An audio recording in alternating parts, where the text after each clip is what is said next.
I myself, Aditya Kumar, I am a student of BS in Electronic Systems. I am studying in IIT Madras, and this is me recording my first lab experiment for the course Electronics Laboratory, which goes by the code EE1105. Hello everyone, this is me recording the experiment 1 for Electronics Lab E1105. This is my roll number. The objective of this experiment is to observe the voltage transfer characteristics of the NAND 2 gate available in the IC7400 and also study the results of the experiment graphically. The components which we have used here is one IC, IC7400, one trim pot, which is 1 kilo ohm, one breadboard for the connection, one voltmeter or multimeter, one ADLM 1000 kit, which is going to be used as power supply, and wires for connection. Okay, so here we have the IC7400 inner circuit diagram with us. The IC7400 is a quad 2 input NAND gate, which consists of 4 NAND gates, out of which in this experiment we are going to use this first NAND gate. The first two inputs of this IC is going to be acting as the inputs, these two pins. The third pin of this IC is going to act as the output for this NAND gate, which we are going to measure the output. The seventh pin of this IC is going to act as a ground, and the 14th pin of this IC is going to be connected to the VCC. As you can see that here is the circuit diagram of our experiment. The IC7400 over here is connected to the breadboard. The two pins of the IC is connected to the 5-volt power supply, and the second pin of the IC is connected to the trim pot. The trim pot here is acting as a variable resistance, out of which the first pin of this trim pot is connected to the 5-volt power supply, and the second pin is connected to the ground. The voltmeter over here is to measure the voltage of the trim pot.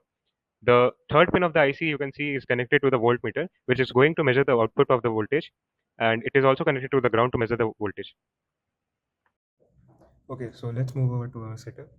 The setup which we have here, it's the circuit representation of our setup in the breadboard.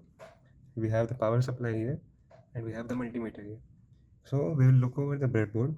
We have the IC7400 connected here with the trim pot. So the second pin of the pin 2 of the IC7400, it's connected with the pin 2 of the trim pot. So we will look over to this trim pot. It has 3 pins.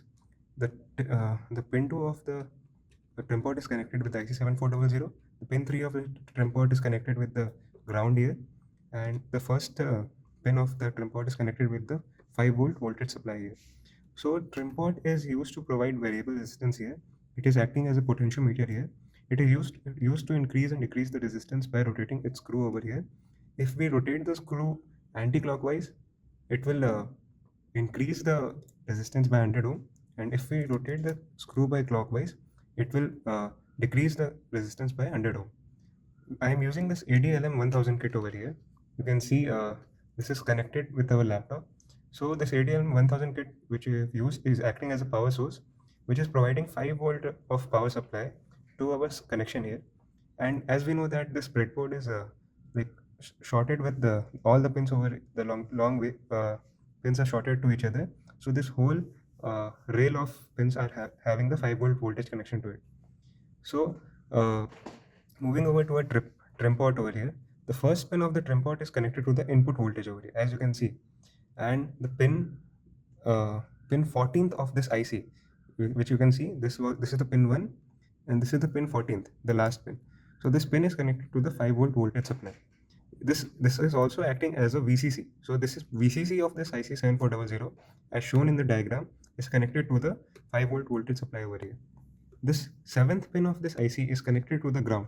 As we know that this ground of the ADLM is connected to the leftmost part of this breadboard, which is supplying the ground to all the rails of the pins over here. So this third pin of the trim port is connected with the ground voltage here. Also, we can see that the second pin of this IC7400 is connected to the second pin of this trim port, and the first pin of this IC7400 is connected with the 5-volt voltage supply over here.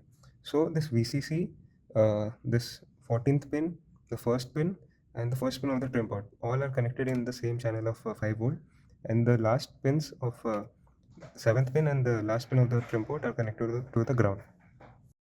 Now we will move to check the continuity of our circuit. So we will have this red and black probe with us. We have the multimeter. We will set it to the continuity mode. This beep sound symbol is there.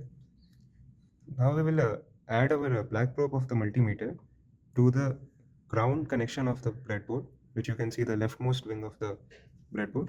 And now we will check the 7th pin of the IC. As you can see, the beep sound came. So this is rightly connected. Now the third pin of the trim pod, here also the beep sound came. So this is in a continuity. Now we will use this black probe of the multimeter and connect it to the 5 volts power supply. Now we will check the continuity for the 14th pin of the IC7400. As you can see, the beep sound again came. So this is also connected. First pin of the IC7400, the beep sound came. So this is also connected. And the first pin of the trim pod. Here also beep sound came. So the circuit is in a continuity. Now let us proceed to check the voltage transfer characteristics of the NAND 2 gate of this IC7400 which we have here. To check the voltage transfer characteristics, we are going to use this multimeter as a voltmeter. So as we know that our voltage supply is of 5 volts, we will use the range more than 5 volts, which is 20 over the multimeter. Now we will use the black probe of the multimeter and connect it to the ground connection of the breadboard. Here we have connected it to the ground. And we will use this red probe of the multimeter and connect it to the pin 2 of the IC7400. Here we can see that in the multimeter it's showing some reading 0.37. We can adjust the reading by adjusting the screw of the trim pod. If we adjust the screw of the trim pod by rotating it anti-clockwise, it will increase the reading. And if we want to set it to, let's say, 0 volts, we will have to rotate it clockwise. I'm going to use it on 0 volts. So after putting it to 0 volts, I have to check the output of the IC. Now let's check the output of the connection by connecting the probe to the third pin of the IC.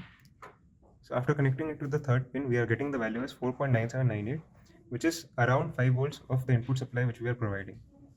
Now we will adjust it back to the pin 2 of the IC, and we will slightly increase the input by rotating the screw of the trim pod into anti-clockwise direction, and we will set it to 0.2 volts.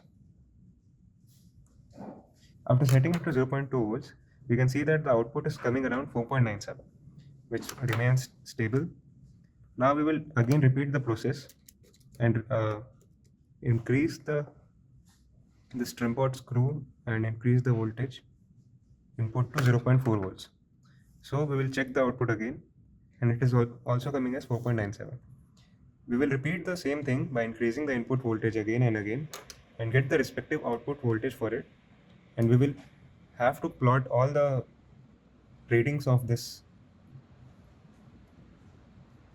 We have set it to 0.6 volts, and the output of this is coming as 4.97. Now let's repeat the same thing by increasing the input voltage and get the respective output voltage of it. We have repeated the same thing by connecting it to the second pin of the I2, the voltage supply to the second pin, and measuring the voltage from the third pin of the IC. Now we will likewise do it from 0 volts to 5 volts of the input and plot the graph for the respective output voltage, and we'll see how the results go along. As you can see that here is the lab readings of our experiment. The inputs which we have taken in the pin 2 of the IC7400 are recorded here, and the outputs which we obtained from pin 3 are recorded here. The inputs we have taken is from 0 volts till 5 volts by gradually increasing the inputs by 0.2 volts by each observation, and the outputs we have obtained is respectively here. And we have obtained the voltage transfer characteristics of IC7400 NAND gate on the graph and plotted it as follows. We can observe that the graph follows a steep line till up to 2.2 volts of input, and it drops from there and goes again in a steep line till 4.8, and it drops to 0. So this is our voltage transfer characteristics of IC7400 NAND gate plotted graphically and the respective observations. Thank you.